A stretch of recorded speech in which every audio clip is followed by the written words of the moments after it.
थुप्रै नेपाली दाजुभाइ दिदीबहिनीहरूले यो महामारीबाट जीवन गुमाउनु परेको एउटा दुःखद परिस्थिति हाम्रो सामुन्ने हामी सबैलाई थाहा छ। सयौं नेपाली दाजुभाइ दिदीबहिनीहरू यो कोरोना महामारीबाट उपचारको क्रममा हुनुहुन्छ र विश्वमा लाखौं करोडौं मानिसहरू त्यसबाट प्रभावित भएको अहिलेको प्रतिकूल अवस्थामा पशुपति क्षेत्र विकास कोषको पहल सक्रियता र नेतृत्वमा भएका केही कामहरूलाई आम नेपाली दाजुभाइ दिदीबहिनीहरूको बीचमा सम्प्रेषण गर्ने साथै पशुपतिप्रति आस्था राख्ने विश्वास राख्ने विश्वभरिका धार्मिक सांस्कृतिक र पुरातात्विक क्षेत्रमा अध्ययन अन्वेषण गर्ने समस्त मानव जातिको जानकारीको लागि यो कार्यक्रम आयोजना भएको छ। मैले अघि पनि भने परिस्थिति त्यति अनुकूल छैन, हाम्रो उपस्थिति पनि त्यति ठुलो उपस्थिति आवश्यक छैन, तर पनि हामी केही प्रतिनिधिमूलक उपस्थितिमा यो कार्यक्रम आयोजना गर्नुपर्ने स्थिति बनेको छ। आज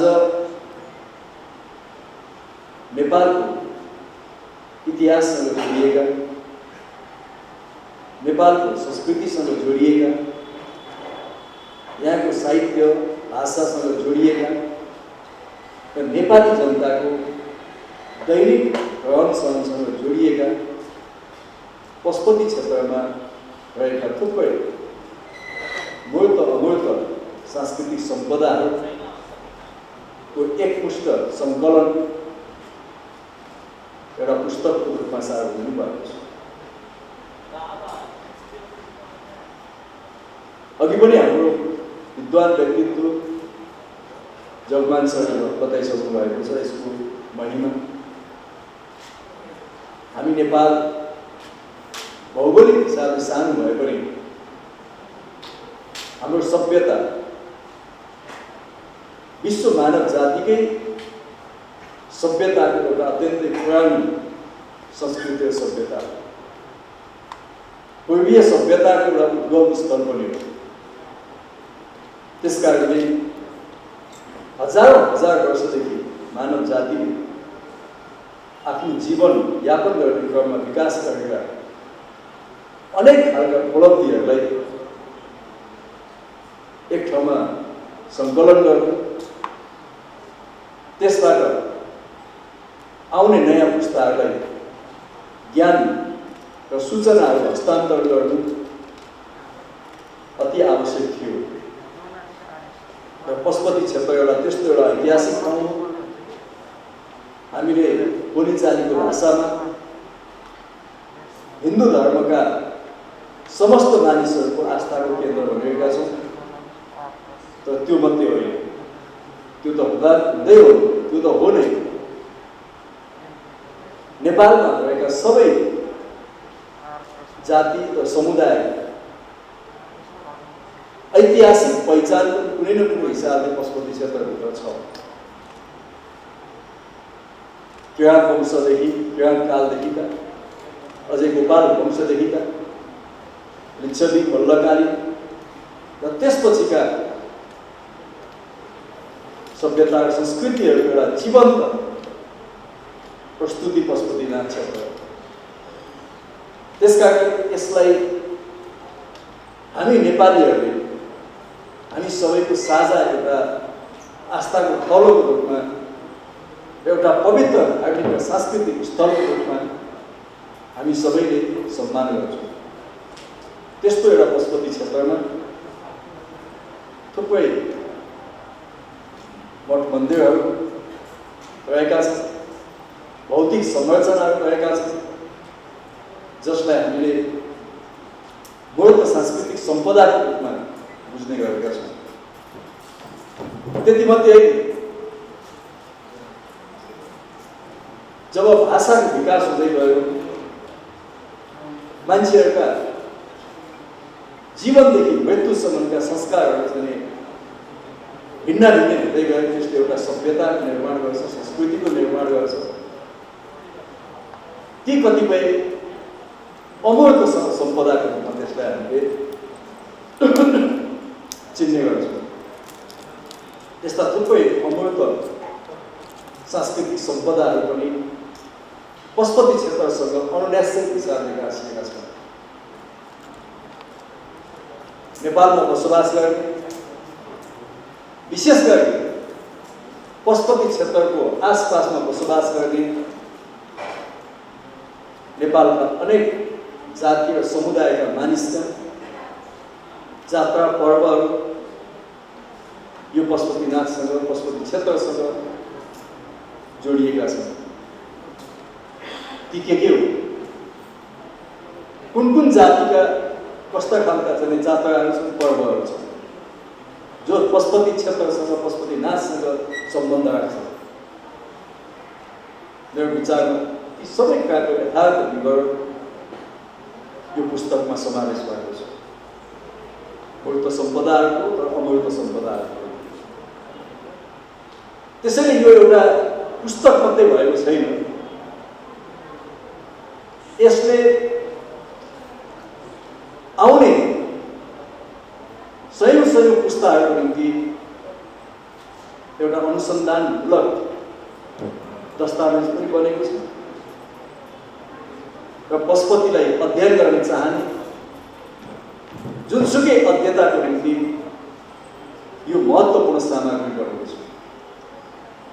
त्यसमा म पशुपति क्षेत्र विकास कोषका पदाधिकारी, कर्मचारी साथीहरू र यो अनुसन्धान र यो पुस्तक निर्माणमा सहयोग गर्ने सबै सम्पादक टिम, त्रिभुवन विश्वविद्यालय, संस्कृति विभाग लगायत सबैलाई म धन्यवाद भन्न चाहन्छु। कतिपय लोप हुँदैछन्, हाम्रा संस्कृतिहरू, हाम्रा सम्पदाहरू लोप हुँदैछन्। जब हामीले यसलाई पुस्तकको रूपमा सङ्ग्रह गर्छौँ अथवा कुनै इलेक्ट्रोनिक भर्सनमा, डिजिटल भर्सनमा यसलाई संरक्षण गर्छौँ, फेरि पनि यसले अर्को पुस्तालाई पनि त्यत्तिकै महत्त्वका साथ यसका प्रभावहरू स्थापित गर्न सकिन्छ। जुन कुरा आज भएको छ त्यसमा म खुसी व्यक्त गर्न चाहन्छु। पशुपतिमा हुने दैनिक क्रियाकलापहरू, पूजापाठ, उत्सव, जात्रा, निर्माण, पुनर्निर्माण लगायतका कामहरूलाई पशुपति दर्पण एउटा समाचारमूलक जुन पत्रिका यहाँले प्रकाशन गर्ने थालनी गर्नुभएको छ, त्यसको लागि पनि म धन्यवाद भन्न चाहन्छु। यो पशुपति कसको हो? मानिसहरूले कुनै अमुक धर्म सम्प्रदायको कुरा गर्छन्, तर यो कुनै हिन्दू धर्मको मात्रै होइन, त्योसँग सम्बन्धित सम्प्रदायको मात्रै होइन, र यो नेपालका कुनै अमुक जातिको मात्रै होइन। यो पहिलो पशुपतिमा अधिकार नेपाल राष्ट्रको छ। पशुपतिप्रति आस्था विश्वास राख्ने विश्वभरिका सयौं करोडौं मानिसहरूको पशुपतिमाथि अधिकार छ। त्यसैले यो पशुपतिनाथको गरिमालाई, यसको महत्त्वलाई कम हुन नदिनु, यसको ऐतिहासिकतालाई कायम राख्नु आजका पदाधिकारी, आजका कर्मचारी र आजको नेपाल सरकारको कर्तव्य हुन्छ, दायित्व हुन्छ।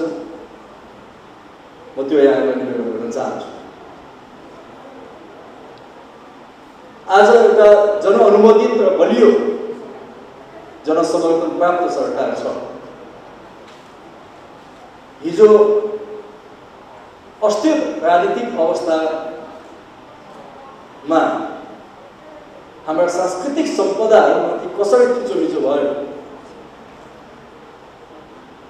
त्यसमाथि कतिपयले राजनीतिक उद्देश्यले ती सांस्कृतिक सम्पदाहरूलाई कसरी दोहन गरे, म त्यतातिर जान चाहन्न। त्यसको अलग्गै कथा हुन्छ, अलग्गै कारण हुन्छ। त्यो हिजोको एउटा हाम्रो दुःखद इतिहास हो। राजनीतिक उद्देश्यले, राजनीतिक दाउपेचले हाम्रा धार्मिक सांस्कृतिक क्षेत्रहरू पनि दोहन नभए, तिनीहरूलाई नराम्ररी आफ्नो स्वार्थमा प्रयोग गर्ने कोसिसहरू गरे। र आज एउटा बलियो जनअनुमोदित सरकार हुनुको नाताले यो सरकारले कसैसँग राजनीतिक सौदाबाजी गर्नुपर्ने आवश्यकता छैन। त्यसकारणले यस्तो सरकार भएको बेलामा पनि नेपालका धार्मिक, सांस्कृतिक, ऐतिहासिक र पुरातात्विक क्षेत्रहरूको संरक्षण र सम्वर्धन हुन सकेन भने कहिले पनि हुन सक्दैन। त्यसमाथि अतिक्रमणहरू रोकिने छैन। त्यसैले आजको सरकार सांस्कृतिक सम्पदाहरूमाथि भएका अतिक्रमणलाई अन्त्य गर्न, त्यसको संरक्षण गर्न, त्यसको सम्वर्धन गर्न कटिबद्ध छ, प्रतिबद्ध छ। म त्यो यहाँ भन्न चाहन्छु। आज संस्कृति, पर्यटन तथा नागरिक उड्डयन मन्त्रालयले देशका सबै सांस्कृतिक सम्पदाहरू, विशेष गरी विश्व सम्पदा सूचीमा सूचीकृत भएका, सूचीकृत हुने क्रममा रहेका सबै सांस्कृतिक सम्पदाहरूको मास्टर प्लान योजना बनाउने त्यो क्रममा हामी छौँ। त्यही क्रममा पशुपति क्षेत्रको पनि योजनाको प्रस्ताव अगाडि आएको छ। यसले अन्तिम रूप पाइसकेको छैन। मन्त्री परिषदमा छलफल हुने क्रम बाँकी छ, मन्त्रालयमा छलफल हुने क्रम बाँकी नै छ। त यो प्रस्तावित योजनाको चर्चा बाहिर आइसकेपछि यहाँको स्थानीय जनप्रतिनिधिहरू, यहाँका स्थानीय समुदायहरूले केही आपत्तिहरू जनाउनु भएको छ। म उहाँहरूको त्यो विरोध गर्ने, आपत्ति जनाउने त्यो अधिकारको सम्मान गर्छु, किनकि म एउटा लोकतान्त्रिक पार्टीमा विश्वास गर्छु, म एउटा लोकतान्त्रिक सरकारमा विश्वास गर्छु र म व्यक्ति स्वयं पनि विरोध गर्न पाउने अधिकारको निम्ति लड्दै आएको हुनाले हरेक नागरिकले आपत्ति जनाउने अधिकारको म सम्मान पनि गर्छु। त्यस अर्थमा मैले मन्त्रालयमै जनप्रतिनिधि साथीहरू, सङ्घ, प्रदेश र स्थानीय तहका जनप्रतिनिधिहरू, पशुपति क्षेत्रसँग विभिन्न ढङ्गले साहित्य सम्बन्ध भएका व्यक्ति, व्यक्तित्व र संस्थाहरूलाई मैले आफ्नै मन्त्रालयमा बोलाएर छलफल गरेको छु। उहाँहरूको आपत्ति के हो मैले त्यो सुनेको पनि छु। मैले त्यस क्रममा बडा प्रष्ट भाषामा भनेको छु, नेपाल सरकारको त्यो धारणा हो, पहिलो कुरा नेपाल सरकारले अथवा कसैले पनि कुनै पनि नागरिकहरूलाई बिना विकल्प आफ्नो वासस्थानहरूबाट बेदखल गर्दैन, उनीहरूलाई हटाउँदैन।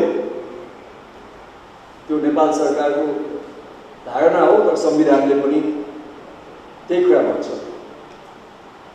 किनभने सरकार संविधानबाट, नियम कानुनहरूबाट नै सञ्चालित हुने हो र त्यसको परिपालन गराउने काम सरकारले गर्ने हो।